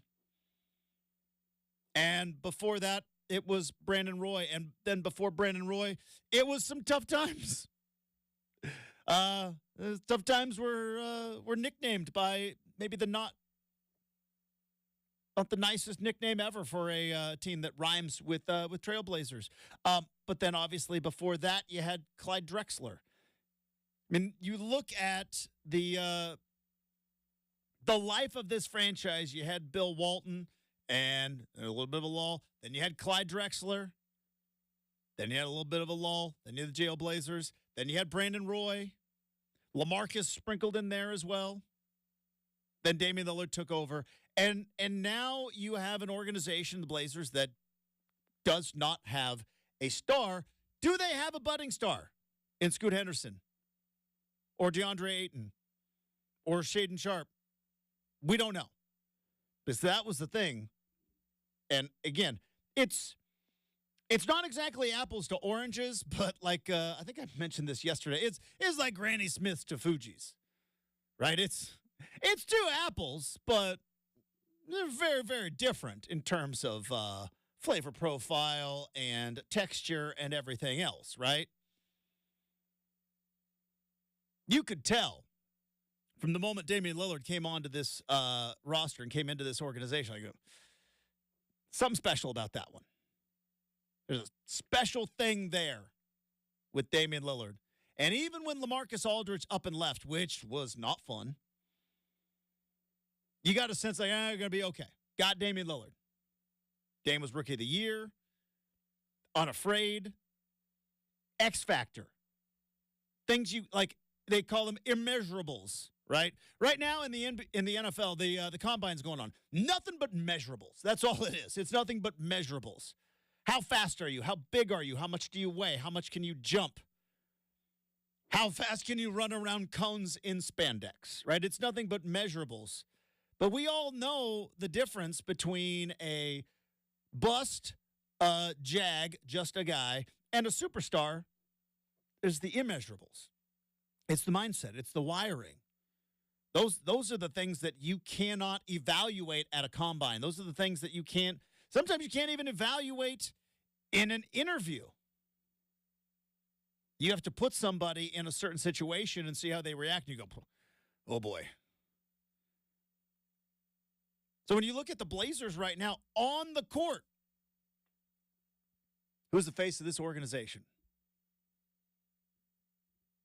Average fan who knows that Dame is not on the Blazers anymore, because if he probably went and asked average NBA fan, hey, when you think Portland Trail Blazers this season, what do you think of? You're like, Damian Lillard. It's like, yeah, he didn't play here. Plays in Milwaukee. But there isn't a guy. Is it going to be Scoot? Is it going to be Shaden? Because I remember last year before the draft, before the ping pong balls dropped, and before the Blazers got the number 3 pick, everybody, if Shaden pops, look out. I even said when you just look at physical ability, he's at a different level. Now, I don't know about the wiring. I don't know about his mindset. I don't know about his competitiveness. Not saying that's a negative. Saying we don't know.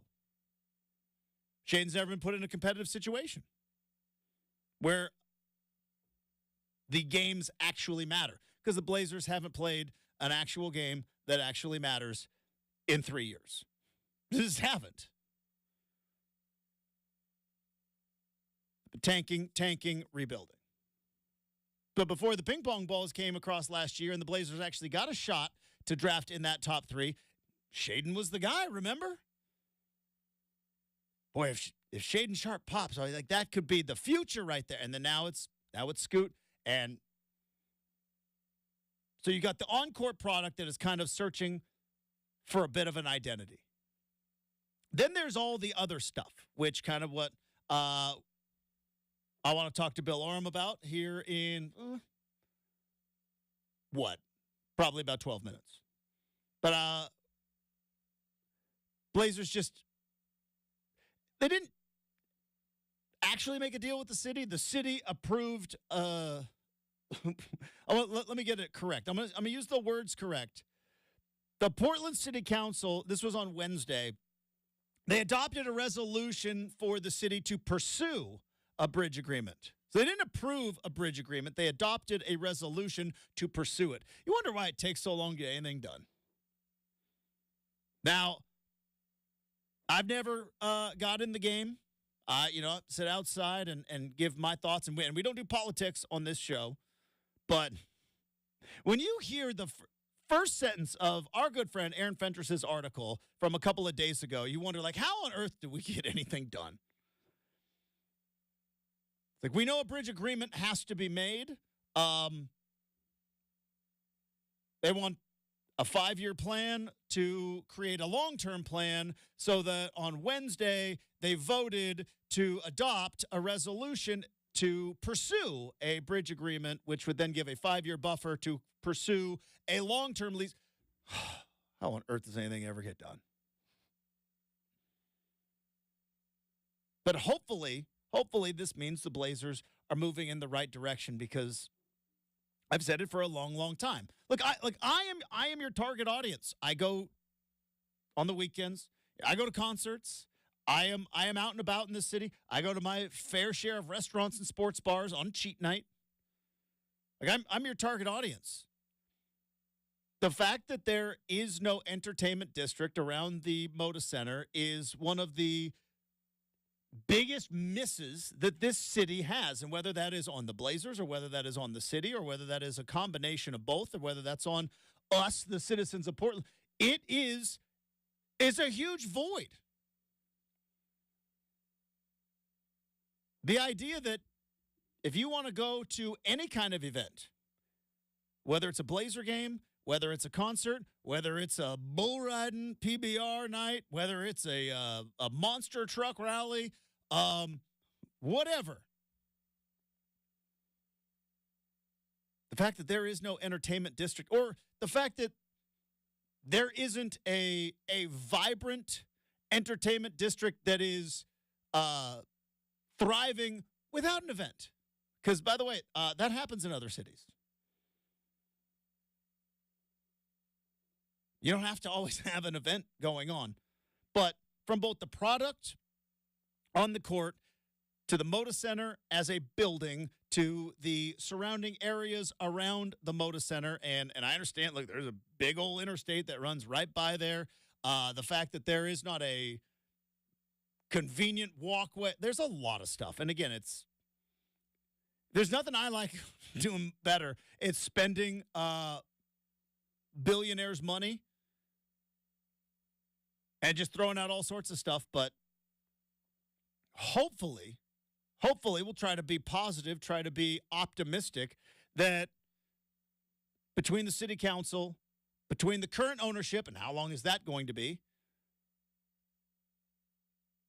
this bridge agreement can be a bridge into the future. See what I did there? Because I'm a professional communicator, for crying out loud. Can be a bridge into the future of a thriving Moda Center, Rose Quarter entertainment district. I'm not holding my breath because I don't understand why it hasn't happened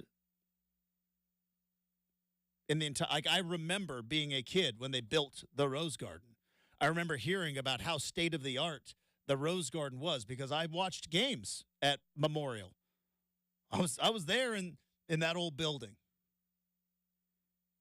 And I remember when they built the Rose, and it looked like a spaceship. Comfortable seats, beautiful sight lines. Could adjust from concerts to event to sports, everything else. State of the art.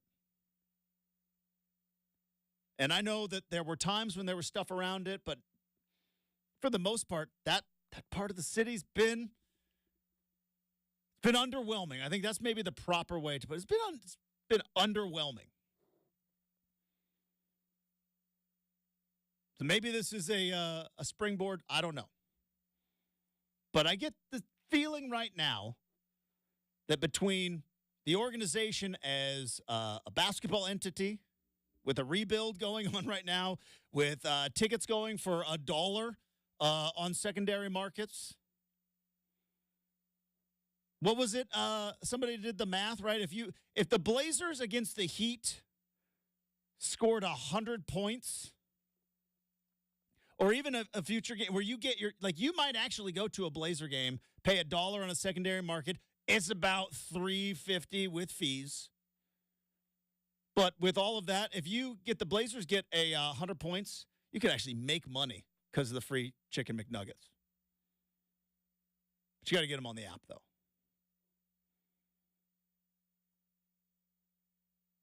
But looking into the future, is Scoot ultimately going to be the face of this franchise? Is the face of this franchise somebody we don't even know yet, haven't even been introduced to? Because, again, up until the moment they drafted Damian Lillard, I challenge any one of you to be like, hey, that kid at Weber State,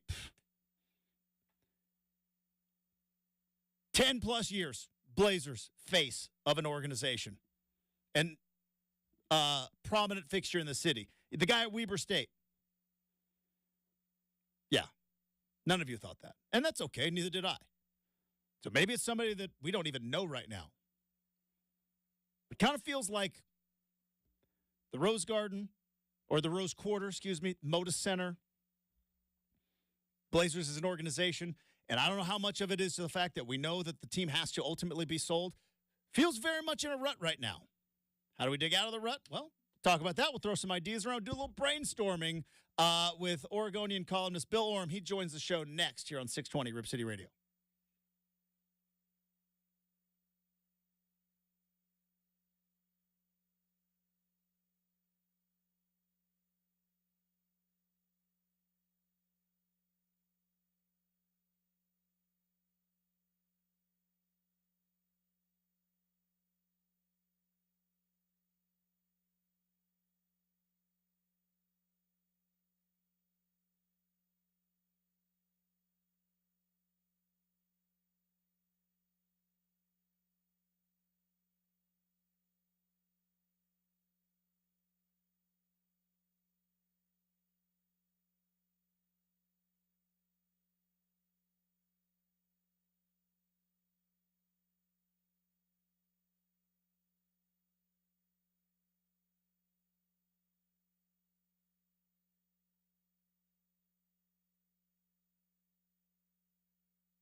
All right, Blazers back in action tonight. They'll be looking to snap their month-long 9-game losing streak against Memphis Grizzlies. Memphis favored by just 1.5 on the road, but Blazers have bigger fish to fry.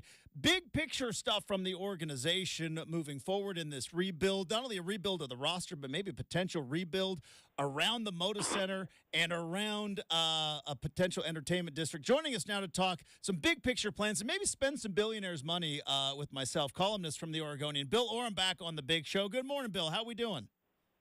Good, Justin. What's up, man? I'm doing one of my favorite things. I did it in Eugene a lot with Phil Knight's money. I just like spending billionaires' money with throwing out ideas. But I did want to talk to you about this for a good chunk because I mentioned last segment. It feels like the Blazers are in a bit of a rut from both not just a basketball standpoint, but now with the Moda Center, with the district around it, and I know there was a city council.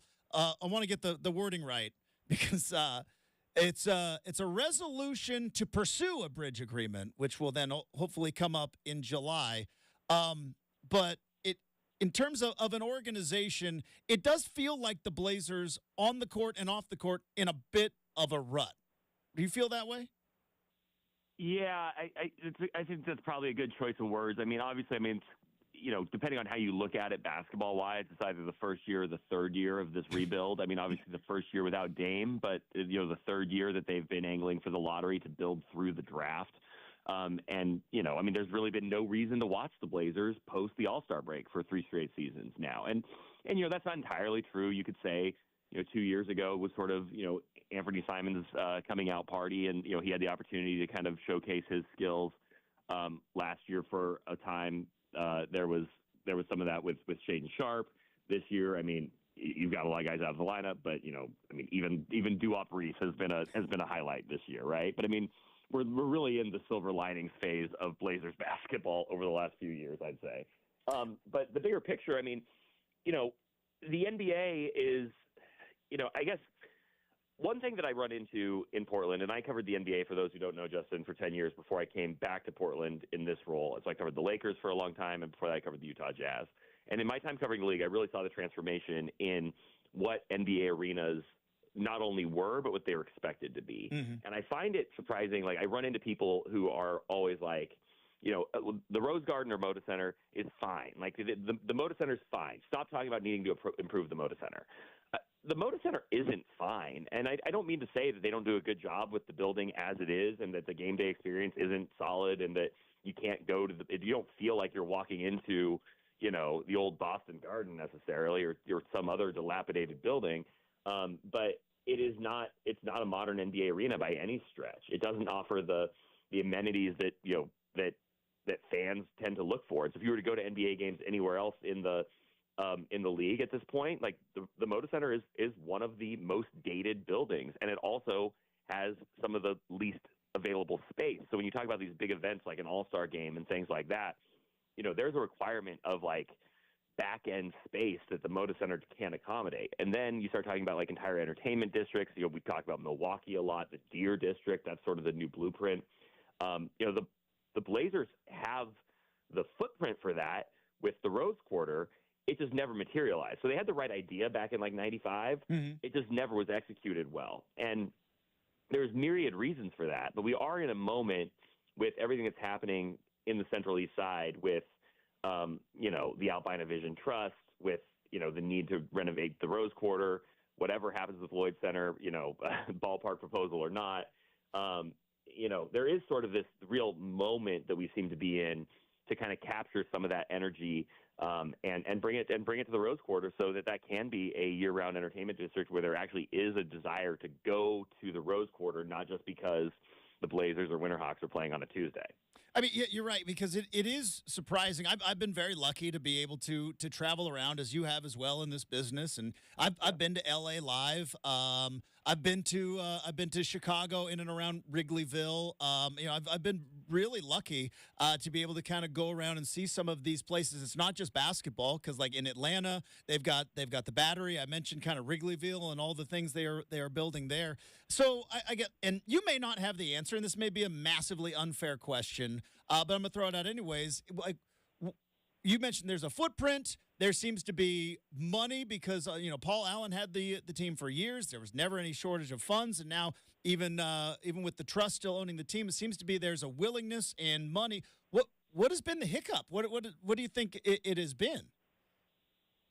Well, I think that in part, I mean, getting the lease figured out has been a key part of it, and I think that this bridge lease agreement, while imperfect and doesn't, commit the Blazers to the Moda Center for, the next 50 years or something like that, does sort of give everybody the room to breathe to figure out the plan. And, the Blazers have been adamant about this, these 3 summers that they intend to dedicate to renovating the arena.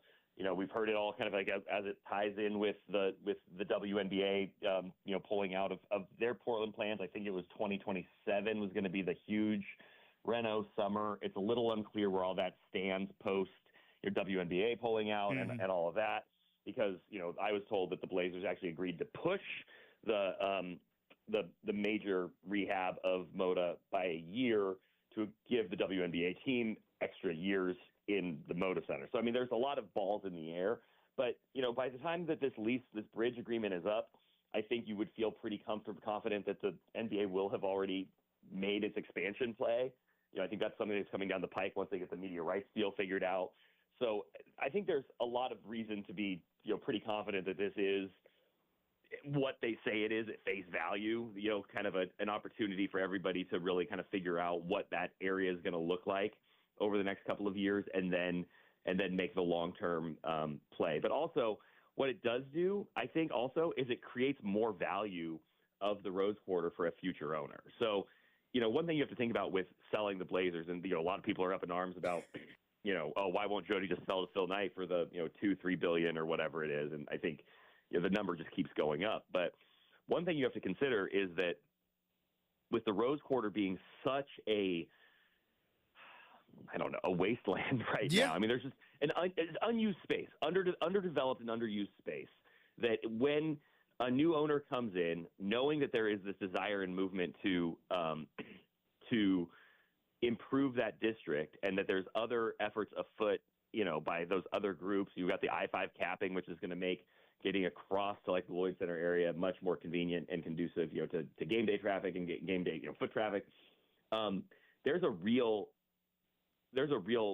growth opportunity and investment opportunity for whoever buys the Blazers to develop that district, if it's not Jody Allen. So I think that's part of why that value is low right now. When you talk about like what Phil Knight was trying to pay for the team, because you're not just buying the team, you're buying essentially the development rights of the Rose Quarter, which is a huge opportunity as well. So a lot of balls in the air. I can't necessarily say that I understand it as well as the Blazers lawyers, but my sense of it is that everybody's trying to get this right, and that there is a real like I said before, we're at a real moment of opportunity for the Rose Quarter, the entire Central East Side. You see all the development that's happening, OMSI as well. So I mean, it's like there's sort of some momentum over there that the Blazers absolutely have to be a part of and have to play their cards right. Bill Oram, columnist from the Oregonian, joining us here on 620 Rip City Radio. Bill, my wife watches a lot of HGTV. She loves the HGTV, and the people on there that can walk into like an old house and just kind of see it, and I've never been able to do that. It's always been a fascinating skill, but I wonder, like you talk about with the development and looking at things, like just kind of seeing that footprint. And that brings me to Veterans Memorial Coliseum that is there. Now, listen, Bill, I like probably you and a lot of other people in this listening audience, I got a history with the Coliseum as well. Saw Hoobastank there, okay? Never forget, saw Hoobastank there. But what do you think is the potential future of that building? Because that, you talk about kind of this footprint and the wasteland that it is. And then there's Memorial sitting right there that feels like it could be either a massively renovated space. Like, again, I don't have the eyeballs to see it, but somebody does. Or maybe something even new there, but I know that's not a comfortable thing to talk about with a lot of people around here. Yeah, I've seen some of the renderings via public records requests of some of the proposed upgrades there, sort of that came out as part of the WNBA pitch, and my sense is that it's improvements only. That like the battles that have been waged over the Coliseum over the years, the Glass Palace, have it seems like if anybody wanted to tear it down, maintain the memorial in a different way, and use that space differently, it seems like that battle maybe has already been lost. And so, it looks, based on what I saw, I can't remember what the numbers were. It's been a while since I looked at it, but the Blazers were committed to renovating and I guess the Blazers in the city to renovating, improving, and modernizing the Coliseum. But I mean, within the reason of what you can actually do to a 60-year-old building. So I think continue to be a venue for the Winterhawks, college sports, high school tournaments. I mean, they do pump a lot of things through the Coliseum, a lot of events and dates. I'm probably in the camp where if you were going to reimagine that entire district, does it make sense to have the Coliseum there at all? I think it's a really good question. But I like you. I saw a lot of things there as a kid. I believe I saw some Disney on Ice. Yeah. Maybe a Bailey and Barnum's circus or two. Some snow cones. Did your parents spring for the Mickey flashlight that had the ears that spun around? Because my parents didn't, but all the kids around me got them, and I was very, very jealous. I fear I did. If you'll indulge a quick story about Disney on Ice, yes. though, Justin. I did go see Aladdin. I can't remember if it was at the Coliseum or the Rose Garden, so forgive me. But they were selling the people up and down the stairs were selling snow cones in little replica chip mugs. Yes. Chip, the little cup from not Aladdin, Beauty and the Beast. Yeah. Yeah, sorry, I got my Disney shows confused. Saw them all. So we're at Beauty and the Beast, and I got my little chip cup, and we had my $4 down the row, and then my little cup comes back, and my aunt, who is just the sweetest, kindest woman, grabs the cup and looks at it, and she goes, "Oh, woohoo! Excuse me, ma'am, this one has a chip in it." Yeah. And then we had to explain to her that that was supposed to be like that. So, yeah. That doesn't solve the problem of the Coliseum, no. But it's a fond memory for me. It is a tremendous story. I mean, that is like no, and that's Chip. Right, they're going to do Be Our Guest here in a moment. You're going to find out all about it. Don't worry about it.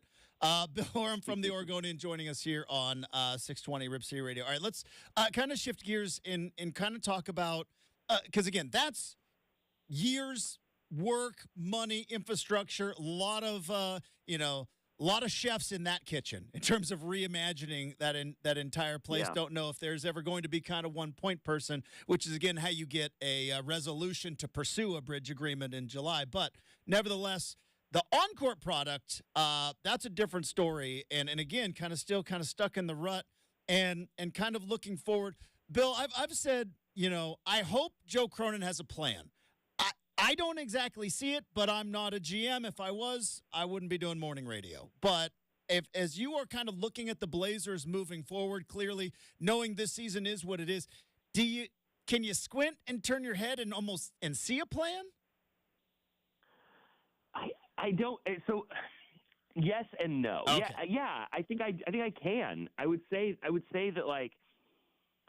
The Blazers, I get that the Blazers are in asset collection mode, and I think that there's a little bit of a perfect storm here of you turn the page from Dame, Scoot's a little slow out of the gates. You don't get that like just immediate splash of excitement because he's taking a little time to adapt, and you hope that year two, there's a little bit more of an acceleration. And I mean, and you hope that all the pre-draft hype and everything ends up being justified. I mean, maybe it doesn't, but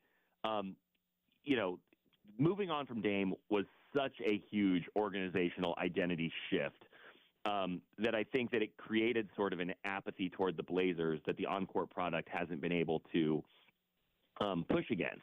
And like for a lot of reasons. I mean, I don't think anybody really looks at any of the older players as being, long-term investments. And I don't mean like financially. I mean players that fans can really invest in. Mm-hmm. Malcolm Brogdon, I think a lot of us, when he would not have expected him to be here past the trade deadline. I mean, it's understandable why he is, but, for those first few months he was here. Jeremy Grant's on a huge contract, but, again, doesn't really fit the Blazers timeline. So, I mean, how many years is he really here? And so you kind of run into that where it's like it's kind of hard to invest in those players. They feel like mercenaries. DeAndre Ayton has been mercurial probably and up and down when he's played. And then the young guys haven't been on the floor. I mean, Shaedon Sharpe has missed, is going to end up having missed more than half the season. Scoot Henderson's been slow out of the gates. Anthony Simons is kind of a one-man band out there sometimes. And so the on-court product hasn't really grabbed you. The team is hard to watch on TV. I think it's just been a kind of a perfect storm that's created an apathy toward the Blazers that I can't really recall in my lifetime, Justin. And I know I was gone for a hot minute too, but that also corresponded with like some of the most popular days of the team with Dame. So I understand the plan. You have to, the Blazers have kind of a war chest of assets right now. They're going to potentially have 2 lottery picks, although the Warriors have been playing really well. They're going to have 2 really strong first-round picks in a not-so-strong draft. They have future picks coming down the pike. They haven't really had to surrender assets. They have young players. It's kind of a journey. That said, this is also a fan base that, saw its team go to the playoffs for, 21 straight years? Yeah. Like being consistently in the mix is sort of what people in Portland are used to. And it's not lost on me that the Blazers have not hosted a playoff game with full fans in the stands since 2019. So we're at 5 years and no clear, it's not like next year is the year they make the move to the playoffs necessarily. So it does feel like they're still a few years away from that. And I do wonder kind of like the energy lost toward the Blazers and what's it going to take to get them back, to the front of people's minds, because the product hasn't been particularly good. I think it is the fact that you could get into a game last week or this week against the team, the defending Eastern Conference champions for $1. I mean, like, it's just I can't recall seeing that, and I understand the concept of rebuilding. I understand that the Blazers are not alone in taking this path to rebuilding in the modern NBA. But the experience for fans stinks, and I don't know really what this fan base's tolerance for it is. Like, my friends who are Blazer fans, like, who really care, and, again, like, I was, as a kid, and, like, that was my whole life, too, but you get into this professionally, and maybe you become a little detached from some of the emotion of it. My friends who, like, watch the Blazers every night, like, are consider themselves, avid fans still. Like, they tell me they don't watch. And that just is really hard for me to square with what I remember about, like, what it was like to care about this team, and to kind of, live and die with wins and losses, even when they were struggling, even during the so-called Jailblazers era, even when they weren't very good in 2004, 2005, before, Brandon Roy and LaMarcus got here. So it feels like a really unique point in Blazers history because I just can't really remember a time where there was such apathy toward the team. Bill Oram from the Oregonian joining us here on 620 Rip City Radio. One more thing before we let you go, Bill. I want to talk about baseball in Portland. Haven't had a chance to talk to you. Obviously, it was a big story a handful of weeks ago. And again, this is why I love talking to you, Bill, because you and I kind of have similar experiences. This baseball in Portland carrot has been dangled in front of us for a long time now. It's been, whether it was going to, are the Expos going to come? Are they going to build, where we talk about Memorial? Are they going to build a baseball stadium there? Is it going to be, North Waterfront? And then it was Lloyd Center. Now it's Red Tail and all of. And I know you wrote a column, and in it, I love that you said you want to be optimistic because I do as well. I'm struggling with it. I'm struggling with optimism with regard to this because reality is creeping in. But I once asked someone from the Portland Diamond Project if the bottom of the ninth is first pitch Major League Baseball, thrown in Portland, Oregon, if that is the bottom of the ninth, kind of where are we in the baseball game? Are we top of the second? Are we bottom of the fifth? In that fun baseball analogy, where do you think we are? I'm still not entirely sure we've made it past the national anthem. Yeah, I got to you. To be perfectly honest, Haven't yelled play ball yet. Got it. Yeah. Yeah, I mean, I think when you look at where Portland is relative to, the Salt Lakes of the world, and by that I mean specifically Salt Lake, which rolled out its, plan a year ago and just seems to have such a cohesive plan. And no matter what you think about red tail, I'm not a proponent of the red tail thing. I think it's way too complicated. I think there's, not the infrastructure. You've got Beaverton, Washington County, Portland. There's just so many cooks in the kitchen, and I just don't see the support for it. So I don't think it's real, frankly, just because I don't see the support for red tail at all. But even if you're a proponent of that, you have to look at the fact that you've got a mayor in Portland who, granted a lame duck mayor, but kind of in this pivotal moment has been actively and aggressively pushing the Diamond Project to commit to the Lloyd Center, right? Like that is where Ted Wheeler's heart and mind has been. And the Diamond Project says, well, okay, fine. Thank you for your willingness to help with that. But we actually want this other thing. And Ted Wheeler does not seem particularly eager to grease the skids for that. So you don't have alignment. You don't have political alignment. And that is like the first thing you need. And so I just look at this as, Portland and the Portland Diamond Project and the principals can't get on the same page with what this project is even going to require or where it should be. So, it just seems doomed from that standpoint. And then you get into all the other stuff about, is Portland the best city for a Major League Baseball team? I mean, obviously, as the Portland Metro is obviously losing population, whereas like Salt Lake City is one of the fastest growing, metropolitan areas in the country. Nashville's, booming. Montreal has been, chomping at the bit for another team. They want another crack at it. So, I mean, it just feels like Portland from a lot of standpoints is sort of fading from the pack. And then you look at what they're actually doing, and it doesn't seem like there's any real momentum. I mean, when I wrote that column, sort of casting doubt on the red tail plan, the feedback I got from people in city government, in various groups around kind of the central core of Portland and and City Hall was that it was spot on, because that's everybody in those positions wants to bring things into the central city, like help rebuild Portland by bringing things into the central city. And you saw Renee Gonzalez, who was kind enough to tweet my column, said that, it's like, why would the city government of Portland work to facilitate moving something else to the suburbs, essentially, and contribute to sort of that urban flight when everybody is trying to get on the same page of rebuilding the central city? And it's the same thing we're talking about with the Rose Quarter, with Albina, with the I-5 capping.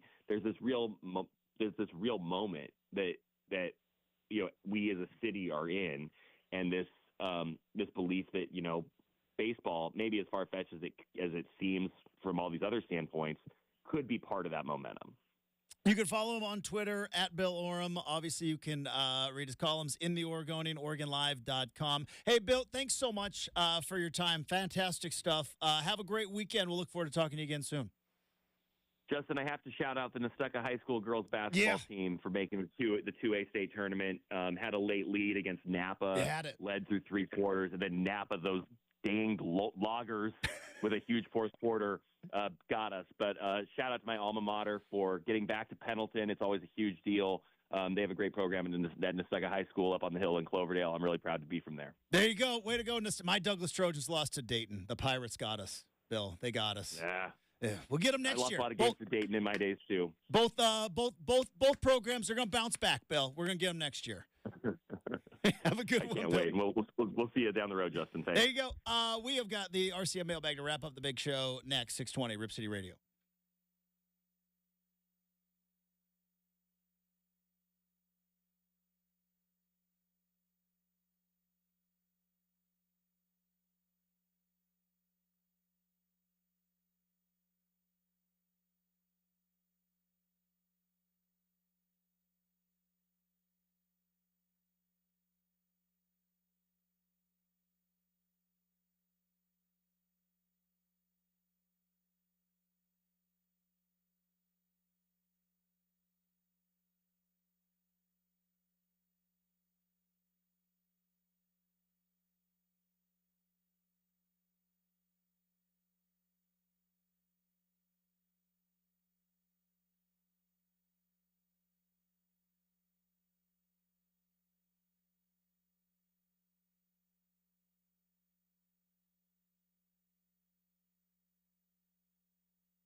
All right, time to wrap up the big show. That's right, by the way.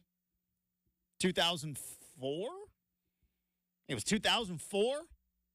Hoobastank opening up for Velvet Revolver at the Veterans Memorial Coliseum. Can't say I don't have a history with the old building, but it's an old building. It is time to wrap up the big show. We've got just a handful of minutes because we went a little bit long with Bill Oram, but I think it was well worth it. Fantastic stuff. So it is time quickly to wrap up the week with the RCM mailbag. Here we go.